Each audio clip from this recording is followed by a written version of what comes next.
À l'aube du 11 novembre, nous sommes rassemblés dans l'objectif de transmettre un message de paix. Je donne la parole à Freddy Dussard, professeur d'histoire-géographie au Collège Saint-Joseph de Château-Thierry et à ses élèves. Mesdames et messieurs, bonsoir et bienvenue. Pour la 15e année, nous voici réunis au cœur de la nécropole des Chéneaux pour porter la flamme de l'espoir. Cette flamme qui fut allumée par le souvenir français il y a plus d'un siècle. Ce soir, cette flamme est confiée à chacun d'entre nous pour que brille le souvenir de tous les soldats morts au combat entre 1914 et 1918. Jetzt kommt die deutsche Übersetzung. Meine Damen und Herren, guten Abend und schön willkommen. Zum 15. Jahr sind wir jetzt alle hier versammelt, im Grunde des Soldatenfriedhofs Les Chéneaux, um eine Flamme der Hoffnung zusammenzutragen. Diese Flamme wurde vom Souvenir Français erstmal angezündet, erst vor mehr als einem Jahrhundert.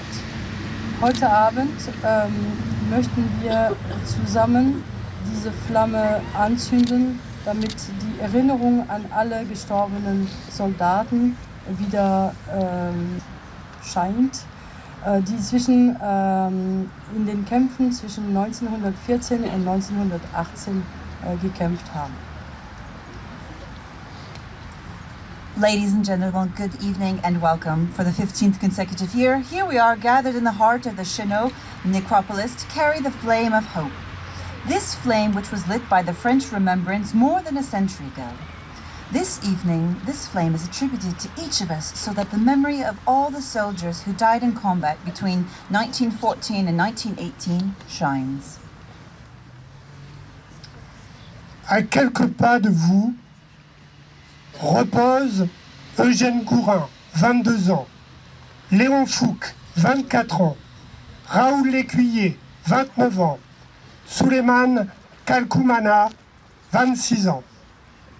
2098 combattants français, dont la majorité perdit la vie lors des combats de la seconde bataille de la Marne en 1918. Autour de nous, comme en Allemagne, aux États-Unis et ailleurs, des croix comme traces d'une guerre que l'histoire a qualifiée de totale. Comme le disait Paul Valéry, la guerre, ce sont des gens qui ne se connaissent pas et qui s'entretuent. Parce que d'autres gens qui se connaissent très bien ne parviennent pas à se mettre d'accord. Alors aujourd'hui, et même si nous ne nous connaissons pas, des Allemands, des Américains et des Français se rassemblent en ce lieu autour d'un même idéal, d'un même espoir, faire de la paix un bien commun.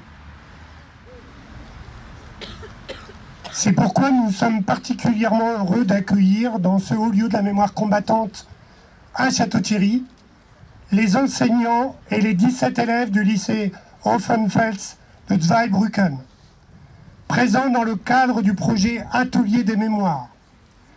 Depuis quelques jours, des jeunes Français et des jeunes Allemands travaillent ensemble dans le cadre d'un séminaire patrimoine européen centré sur la Grande Guerre.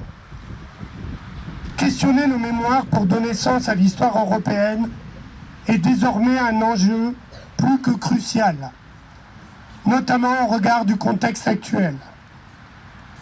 Nous devons remercier pour ce beau projet mesdames les professeurs Lisa Schilling et Martin Buder, ainsi que M. Kartenbaus, représentant du Volksbund de la Sarre, Fondation fédérale pour l'entretien des cimetières militaires, et Madame Mélanie Laurent, professeure d'allemand et coordonnatrice de cet échange.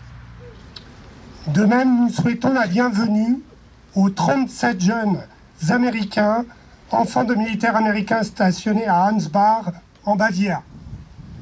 Merci à vous et au Major Madonna Roberts pour votre présence, témoignage de la force de l'amitié franco-américaine. Aujourd'hui, Allemands, Américains et Français sommes réunis pour que, ensemble, la mémoire de la guerre puisse nous inciter à faire de la paix un objectif commun, intangible. C'est la raison pour laquelle nous souhaitons en ce lieu, au cœur de la nécropole, émettre un message de paix en 3 langues qui vous sera lu par des jeunes dans quelques minutes. Si tu crois à la puissance d'une main offerte, si tu crois que ce qui rassemble les hommes est plus important que ce qui les divise, si tu crois qu'être différent est une richesse et non pas un danger, si tu sais préférer l'espérance au soupçon, si tu estimes que c'est à toi de faire le premier pas plutôt qu'à l'autre, si pour toi l'étranger est un frère qui t'est proposé, si tu crois qu'un pardon va plus loin qu'une vengeance, si tu sais chanter le bonheur des autres et danser leur allégresse, si pour toi l'autre est un possible prolongement, si la colère est pour toi une faiblesse, non une preuve de force, si tu crois que l'amour est la seule force de persuasion, si tu crois que la paix est possible, alors la paix viendra.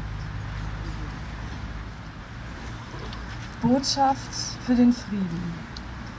Wenn du an die Macht einer ausgestreckten Hand glaubst, wenn du daran glaubst, dass das, was die Menschen zusammenbringt, wichtiger ist als das, was sie trennt, wenn du glaubst, dass Anderssein eine Bereicherung und keine Gefahr ist, wenn für dich Zuversicht einen höheren Stellenwert als Argwohn hat, wenn du glaubst, dass es an dir liegt, den ersten Schritt zu tun, wenn du einen Fremden annimmst wie einen Bruder, wenn du glaubst, dass Vergebung mehr bewirkt als Rache, wenn du beim Glück des anderen mitsingst und tanzt, wenn der andere für dich sogar eine Bereicherung darstellt, wenn Wut für dich eine Schwäche und nicht ein Beweis für Stärke ist, wenn du glaubst, dass die Liebe die einzige Kraft der Überzeugung ist, wenn du glaubst, dass Frieden möglich ist, dann wird Frieden kommen.